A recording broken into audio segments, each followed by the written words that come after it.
Spirit flow through me as I open up to be an expression of your unfolding peace.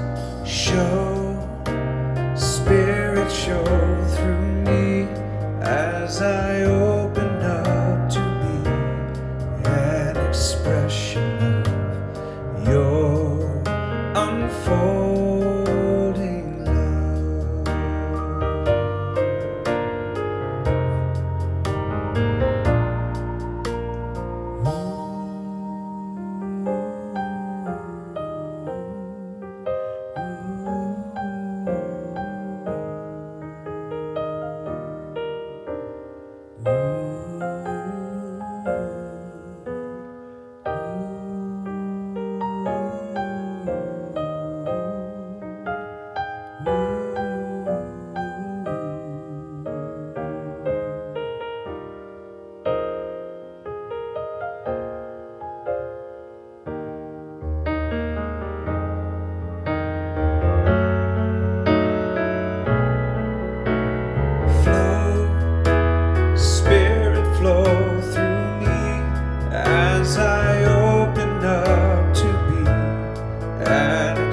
love.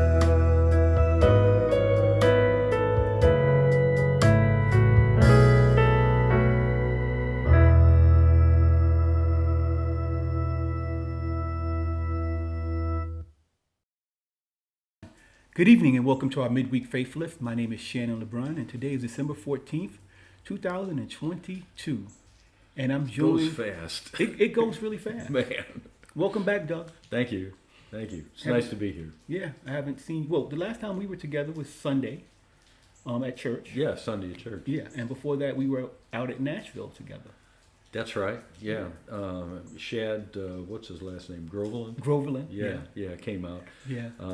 I think he's doing great work. Yeah. You know, because even in the time that I've been with Unity, which has been a while, okay, I've seen quite a shift in the churches and in the movement, and I think what he's trying to do is bring a little more consistency to it and kind of bring it back together as a movement instead of this fractionalized, you know, everybody doing their own thing sort of thing.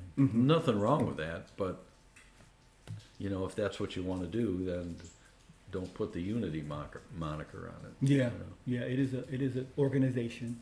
Yeah, and there are certain, I guess, what do you call it, like preambles or whatever, tenets that an organization follows. And, yeah.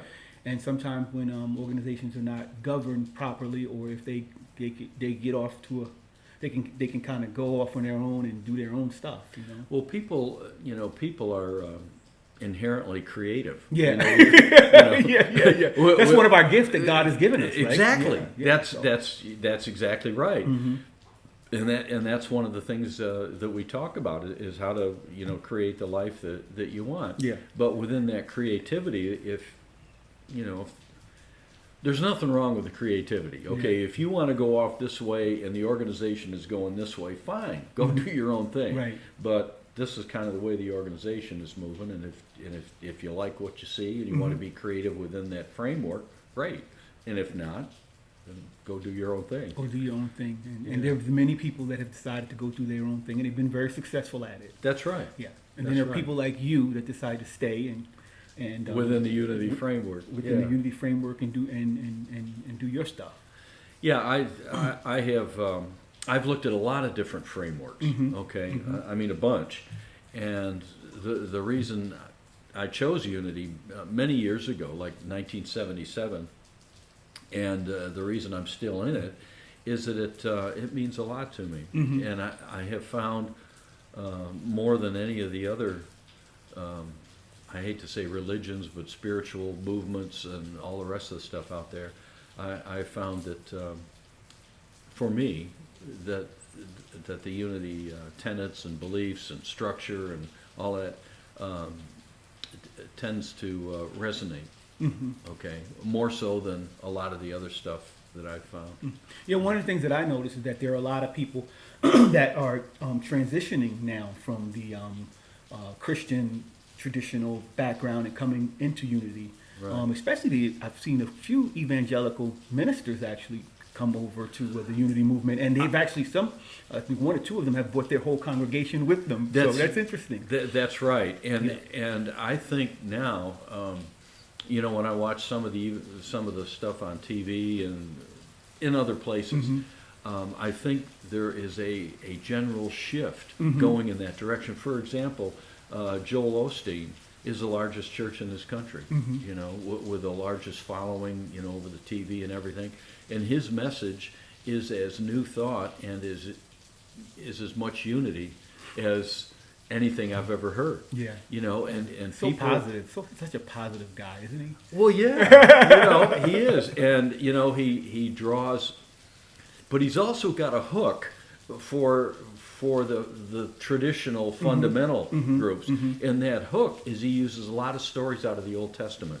All right, and the other thing is at the end of his services, he encourages people to find a church that is Bible based, and then he does a prayer, and he talks about Jesus a lot in that prayer, and that's kind of I hate to use the word hook, but that says something to the fundamental people where they can say, okay, I've heard this before, that's the way I was brought up, so that sounds familiar enough, and now I can hear all this new thought stuff and combine it with it. So it's a gradual transition. One of the things that I've discovered in my life is that this is a spiritual journey, more so than anything else. And you'll find a little bit here, you'll find a little bit there. This resonates, that doesn't. And as you go through this menagerie, for lack of a better word, of spiritual beliefs and things, if that's something that is important to you, then you start pursuing it and you start weeding the stuff out and you start finding, well, this is what resonates with me, okay? And then you go in that direction. There's a lot of people out there that go to Sunday service because that's the way their parents did it, and that's the way their grandparents did it. That was the church that they all went to, and so we go on Sunday because that's the cultural norm. And then Monday it's back to normal, back to hell, back to raising Cain, back to life as we know it, Yeah.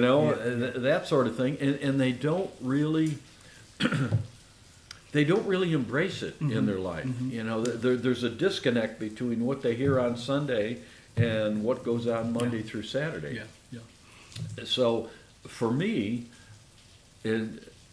I have always, from the time I was a little guy, real little, been on kind of a spiritual journey, a search, and and I've looked at a lot of different things, a lot of mainline Christianity, different faiths within that, and outside of Christianity, I've looked at that, and so I'm fairly comfortable at this point with what I talk about on Sunday. Yeah, one of the things that I've noticed. I've been at the church probably about 6 years now. Okay. And when I first started coming, we had Reverend John Scott with us, and he came from a traditional evangelical background. Right. And Pentecostal. Pentecostal. And so when he came, he kind of his talks were centered around a variety of different spiritual contexts and different types of spiritual, religions or whatever you call it. And then you come along, and Did you ever see Christine Grace? Yeah, I met her. She was very eclectic also in her talks. And Yes. John and her were very eclectic with their talks. And then you come along, and you stick to the Bible. And I you know, tr- there's a lot of what word do I want to use? There's a lot of religious. Have you ever heard of religious trauma? Like I think there's a lot of religious trauma. Yeah, there is. In the Bible, and that's one of the things that I notice sometimes with people when they hear that word. You know, go to John 3:16. It's like, oh my God, he's going to the Bible. Right. And people come to Unity because they want kind of relief most From of the that. time from that, and then here you go, you know, 3:16, and you Well- pretty much stick with it. Yeah, but you know, John 3:16. Since you Well, mentioned I mean, I it. just happen to. Go ahead. All right.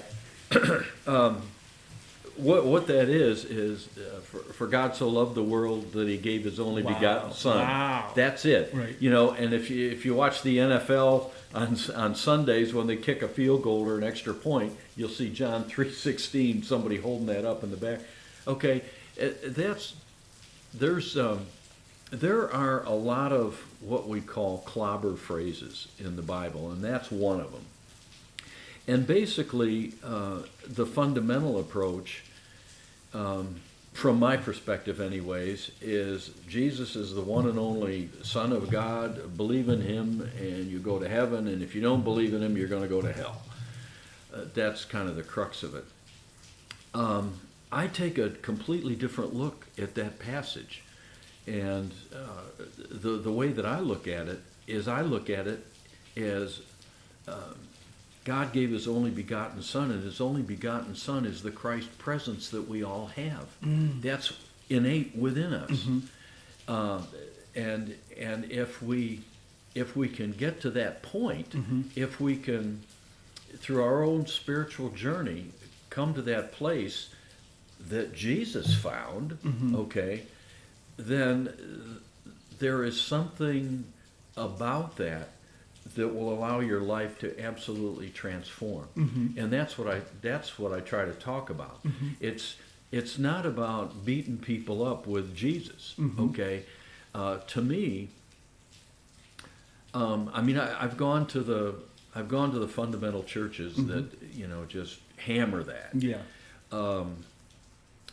And what I have found, and this was an early on search for me,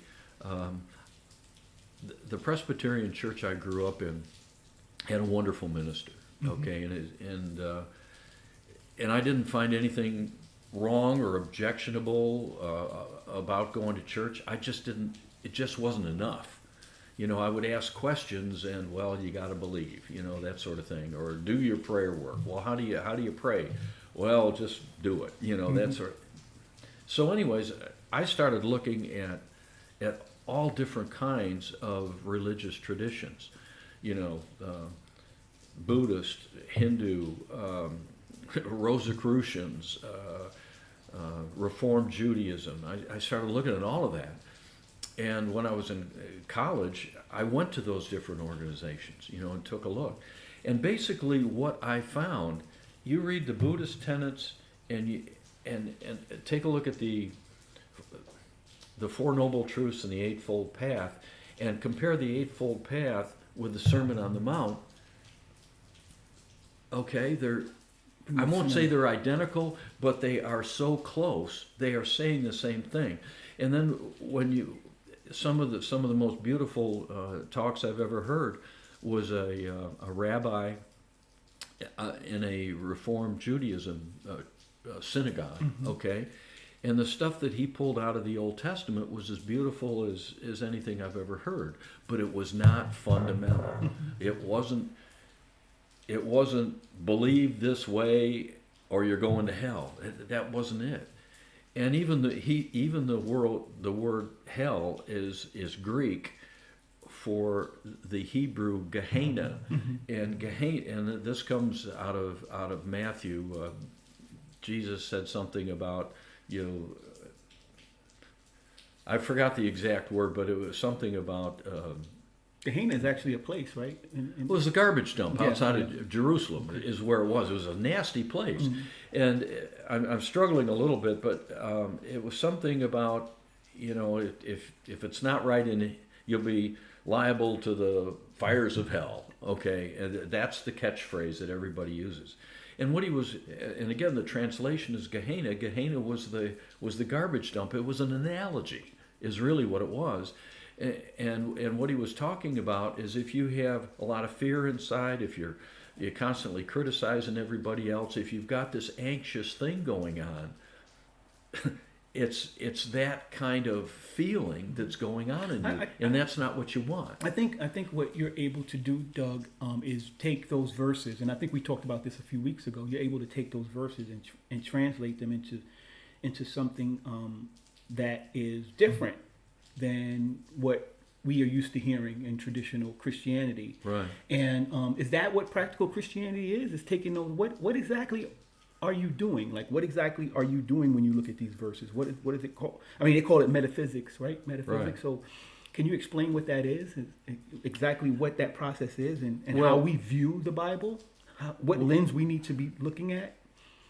What lens we need to be looking through when we view it? Well, because we're looking, at this point, we're looking Right. through a lens that's been damaged, that's been harmed, that's been threatened, that's been told that, a whole bunch of stuff.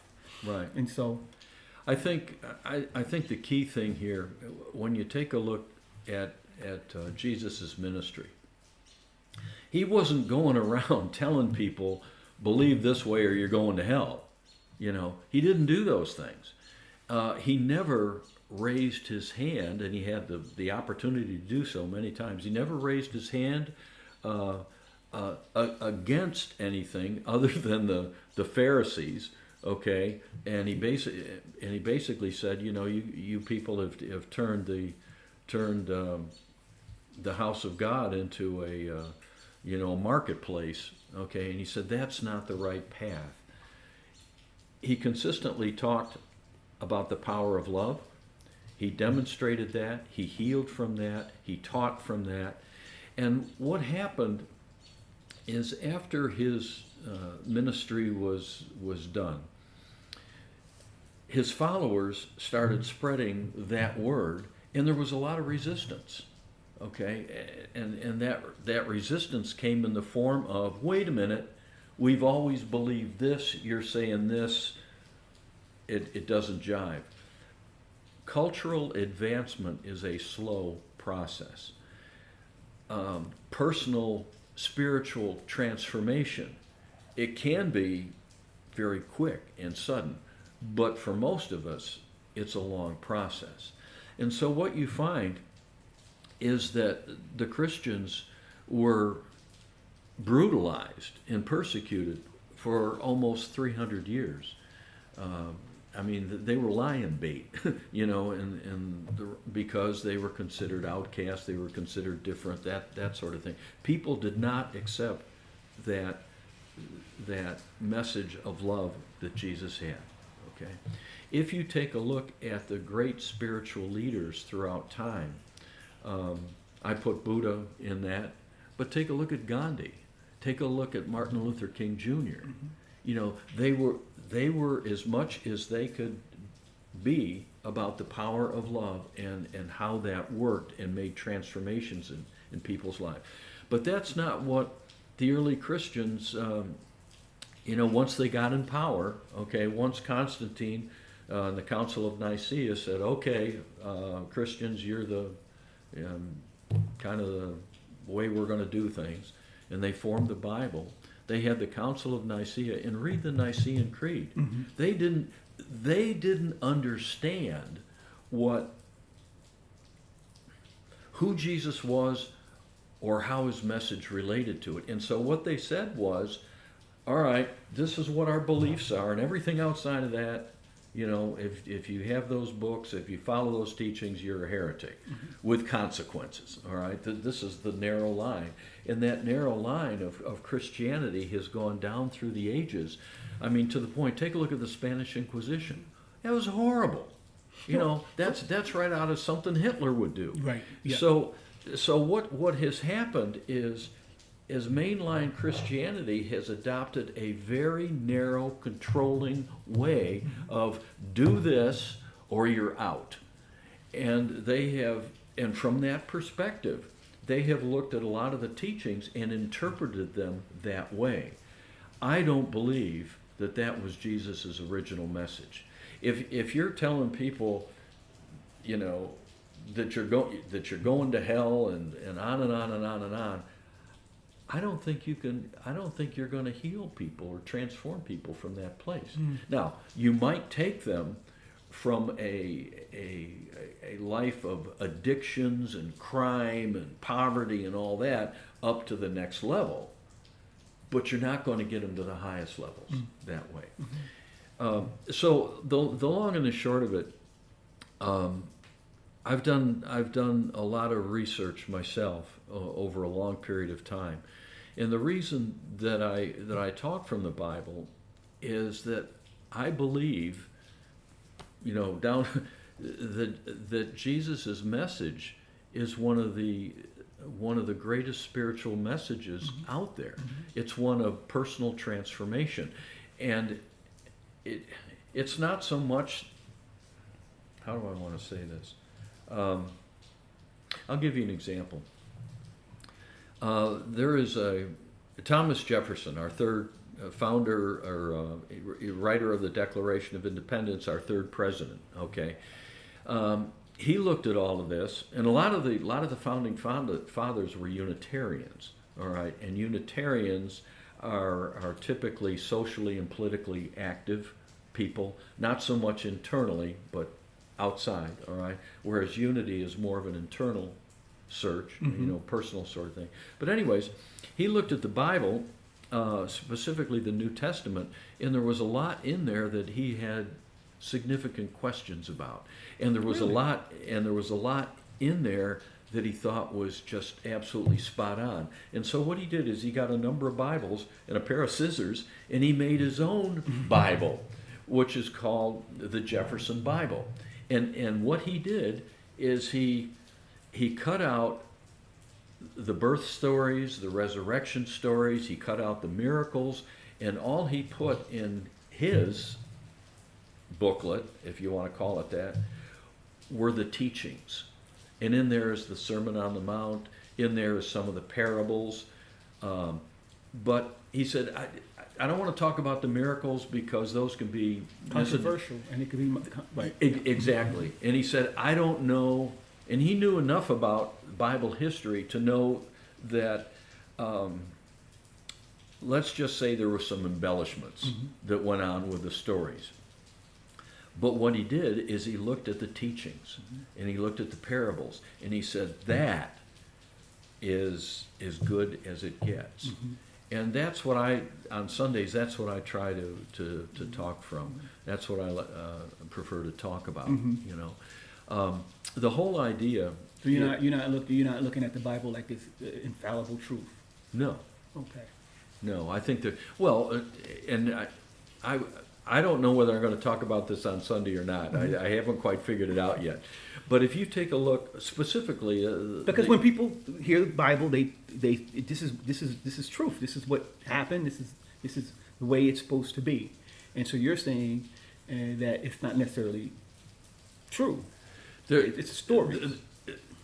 Some of it is, some of it isn't. Okay, if we go back to the Old Testament, the flood with Noah. Okay. Archaeology now and in cultures throughout the world are saying, yeah, there was a flood. Okay. Now, Unity in the past has metaphysically interpreted that and said, well, it may not be true, but when there's a flood, it answers the question, how does God deal with evil? You know, that sort of thing. They approached it that way. Whereas archaeology now and cultures around the world are saying, yeah, there really was a flood. So I think there was a lot to it. And archaeology now is finding time and time again where there was something mentioned again in the Old Testament, and they're finding that, wait a minute, that city did exist, okay, and something did happen back there.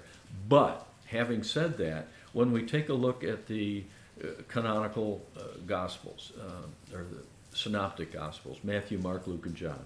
Synoptic means similar.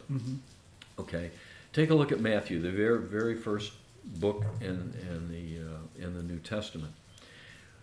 It starts out with a genealogy that goes back to David, and if you look through that genealogy, It's wrong.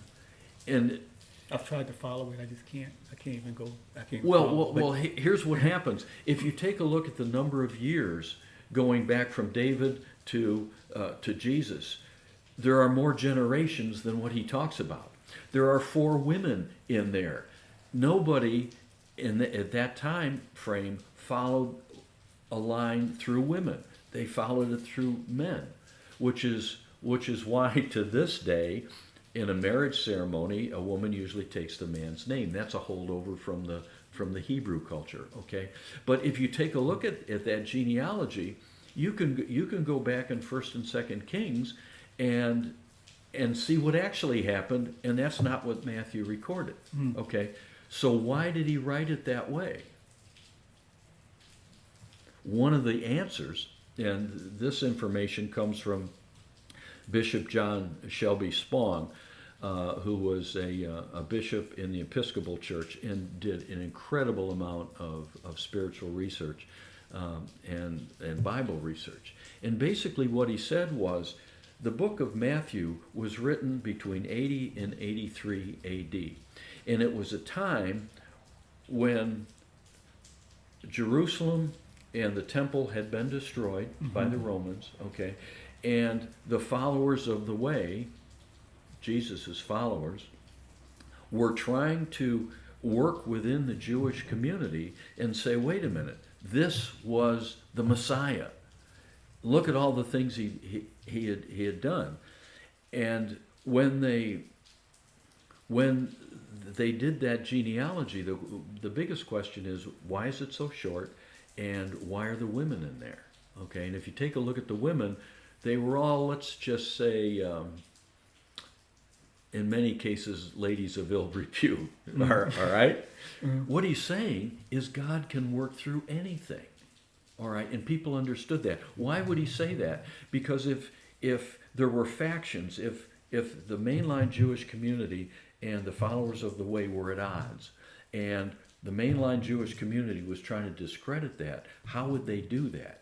The main way that they would do that would be illegitimate birth. So how did Matthew correspond, or how did he relate to that? He said, well, wait a minute. Look at the genealogy. It came through these women. Okay? So God can work through anybody. Oh, and by the way, it was a virgin birth. All right?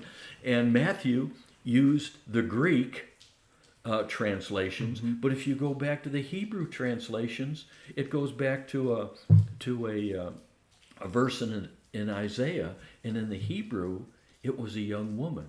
It didn't necessarily mention a virgin. Now, whether you choose to believe that or you don't, that's up to you. And I could go on about souls coming into the body and incarnation and things like that. But the point is, Matthew was written to a specific audience for a specific reason, and some of the things that's in there is not in Kings.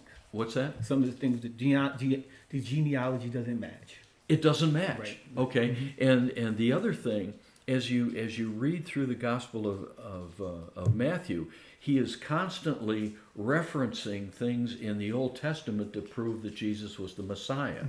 And the way that he's doing that is, let's just say, a unique interpretation of the Old of the Old Testament. He was stretching the point to make his own point that we should be included. All right.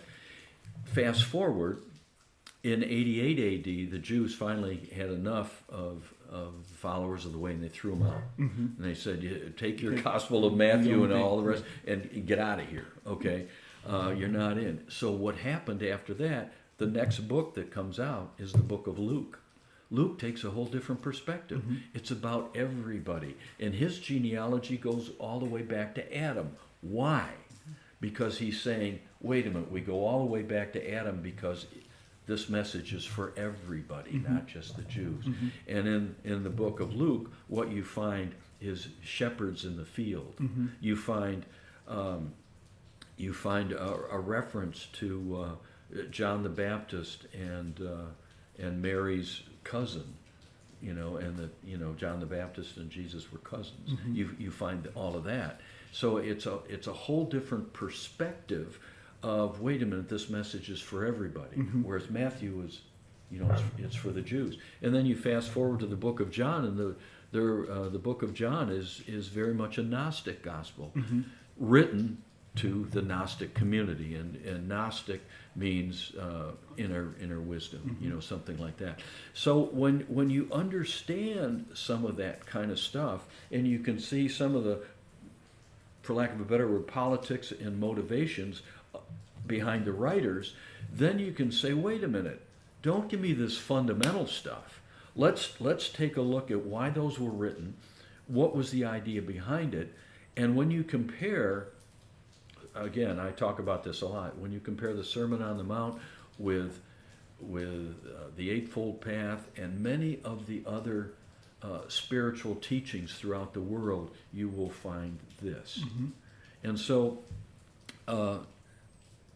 where I'm coming from, unity is culturally Christian, and it's new thought, which means let's take another look at the meanings behind some of these teachings, and let's filter out the fundamental stuff. Now, if you want to believe Jesus Christ is your Lord and Savior, fine. There's nothing wrong with that, and I will never ever criticize that. But what I am saying is, if he's your Lord and Savior, then do what he said. Okay? Take what he's talking about and put it into your life. Do that from Monday through Saturday night. Not just Sunday morning. And you will find that there will be a transformation in your life. Things will start to get much better, and that's the whole idea behind it. But if you're whipping people up with, do this or you're going to hell, then what I can. Anyway, well, I'll leave it kind of at that. Well, before we end, I want to ask you, how does one that's new to unity, how should they just, when you pull out that Bible and you start reciting verses or suggesting that we go to a certain verse, right? How do you suggest they view the Bible? I think for me, okay. And I want you to be as simple as you can, Doug, with this. Yeah. How do you think they should? Well, the Bible, and specifically the New Testament, which is where I hang out most of the time, has got some great wisdom in it, and I look at it that way. For example, are there thoughts, are there ideas in there that can give me a different perspective, a more loving perspective, a way to structure my thinking such that my life will improve And transform. Yeah, and you'll find a lot of that in there. That's the purpose of using it, is to Right. look for those examples. Right. Okay. Yeah. Yeah. So Well, Doug, I want to thank you okay, once again for coming out and joining me. we burned up a half an hour already. Yeah, we did. We burned up 31 minutes and 36 Wow. seconds. We got to keep it under. We got to keep it around 30 minutes. We get a little long-winded at times. That's because the subject sometimes is just interesting. Yeah. Yeah. Yeah. But I want to remind everyone that they can catch us at this Spiritual Connection group tomorrow night at 6 o'clock at Manufacturers Road at Whole Foods on the Right. top mezzanine. And so if you're here in Chattanooga, you're welcome to join us there. Are you going to be there tomorrow? Maybe. Okay, cool. I'm not sure either, but it's Well, let's put it this. it's good. It's not a committed kind of thing. We come if we Right. want to. We don't want to. We don't have to. Right. Yeah. Right. Yeah. Well, one of the things in closings, a lot of the people who I find come to Unity churches come from other belief systems. Many of them come from different Christian churches. I think most of them come. I mean, I think we're the first stop. For most people who if leave they the know Christian- about us. Yeah, they come. Yeah. And I guess like we're a bridge. We're not as extreme as like a. And I don't want to. You help me with this if I'm wrong. But you have like those specific, really spiritual kind of environments, like maybe Buddhism. What's another one? There are many out there. Yeah, but let's just use that one as an Right. example. And we're kind of still Christian, but we're practical Christianity. So it's like, we still have some of those traditions and beliefs to some Right. extent. Well, that's where we're still using the Bible. Right. But when We are. I was surprised that Shad on Saturday said there are some Unity churches out there that don't ever talk about the Bible, don't ever talk about Jesus. Mm-hmm. To me, that's not a Unity church. That's somebody doing their own thing, and whatever they talk about. I mean, obviously, there are people who resonate with that. That have been beat up by Jesus and beat up by the Bible, and are so traumatized by it that they don't want to hear anything about it. But to me, that's kind of throwing the baby out with the bathwater. Before we end, you got me going. So how do you help a person like that? That's been traumatized, that's been beat up. They come to Unity Chattanooga and you pull out this black book. How do you help them? Yeah. Just the way I talk on Sunday.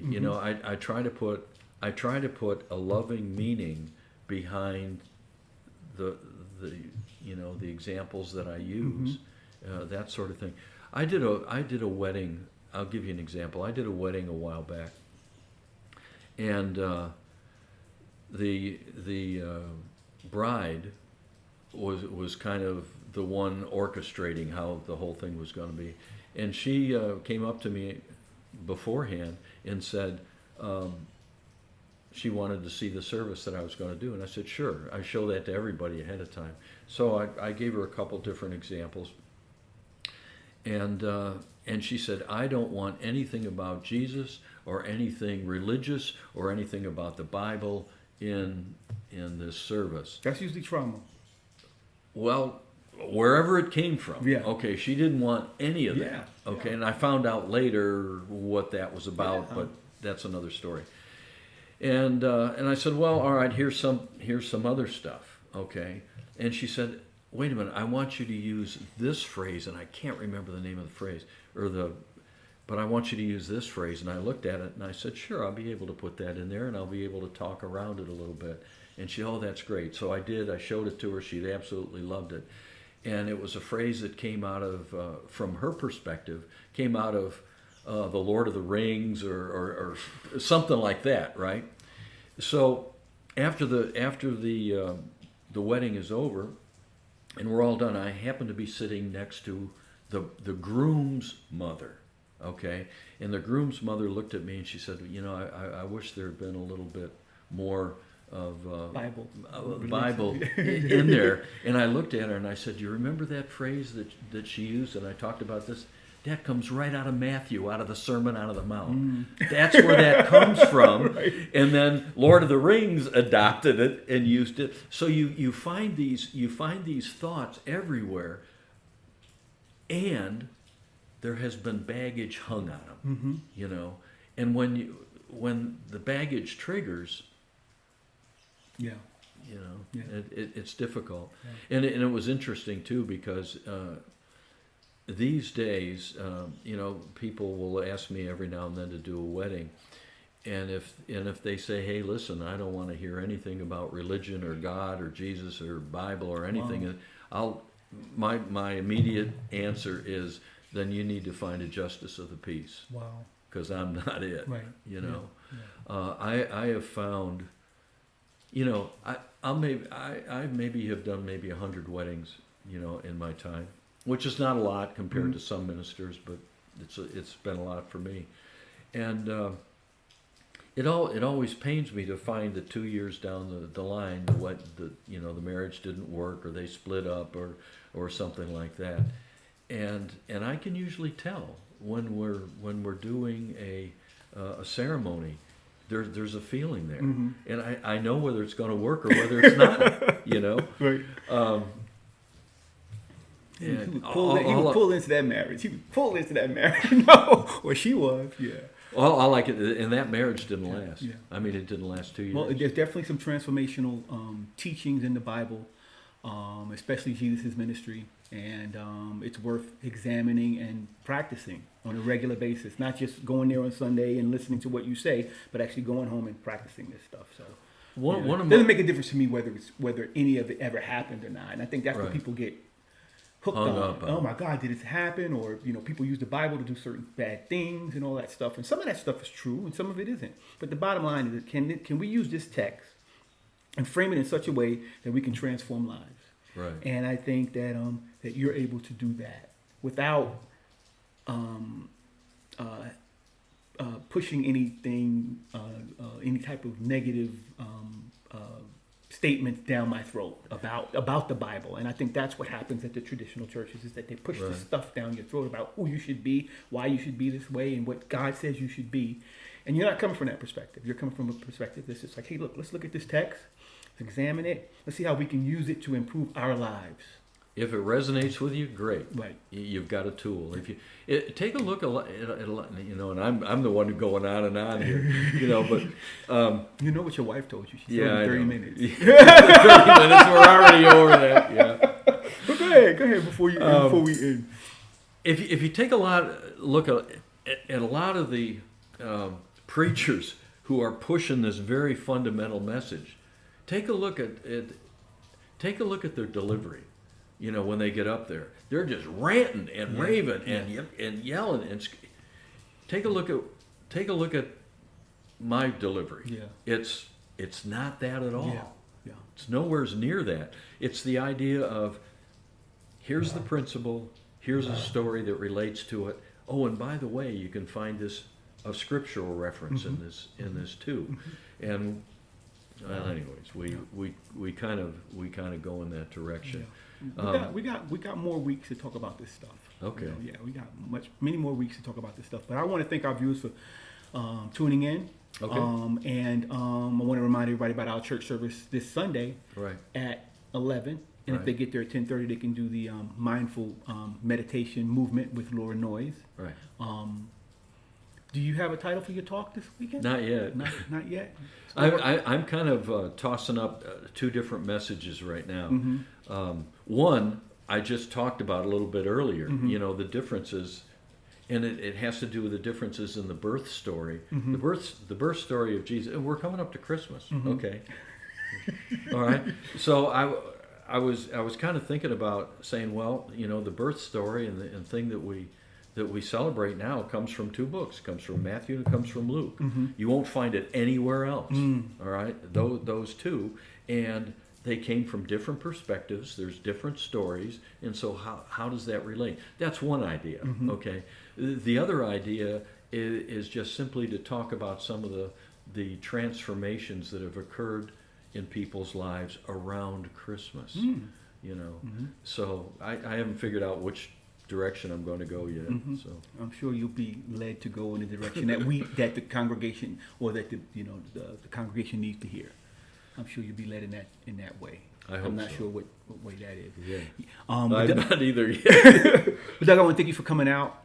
Next week we'll have Gino here to join us. That'd be great. Yeah, we'll have him here join us and tell a little bit about his story. And I want to give people a chance to, the members a chance to come here and so we can get familiar with each other. I think if I have them on the podcast, it Right. gives the other members an opportunity to say, okay, I didn't know that about this guy, or it's something new that they learn about. We can learn about each other if we have different people on the podcast. I think Before I start going out there and grabbing other people that. right, I think it's important to talk with the members in our church and say, why do you keep coming back every Sunday? What is there about this and about the message that is helping you in your life? And what are you looking for? One of the first services I ever did when I started talking again was, why do we go to church? Yeah. Why are you here?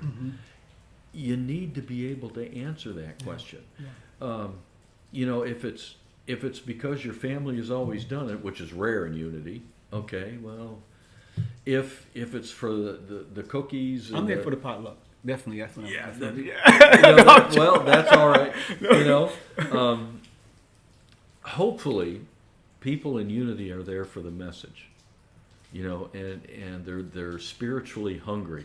Hopefully, and I realize that, having been in ministry now for 20 years, I realize that's not always the case. Yeah. Well, one of the things that I've noticed is that there's been I don't know what I was trying to find a word for it, but there's a spirit moving it in our place, in our church. People are just they're just transforming, and I see it and I feel it. Yeah. Do you see that? Yeah, I do. I see an enthusiasm in the group that. But not only us, you too. You're Well, changing yeah. too. Yeah. All of us are transforming. Little by little. Little by little, yeah. But you were saying that you see it where? I just see a lot of enthusiasm in the group. I mean, Yeah. people, after the church service, they hang around. They're talking. They're laughing. They're talking about the what I said, and they're talking about their own experiences, and their friendships are developing, and that's really what it's all about. It is. It is. We're each on our own path. So you pick up a nugget here and a nugget there. Yeah. Well, Okay. we're gonna end our podcast now, and want to invite our viewers back next Wednesday at 4:00. And just a reminder again, we'll have Gino Petro on. Petro on. Yeah. So looking forward to that. Yeah, me too. Doug, thanks for coming out. Okay, great. See you later, folks.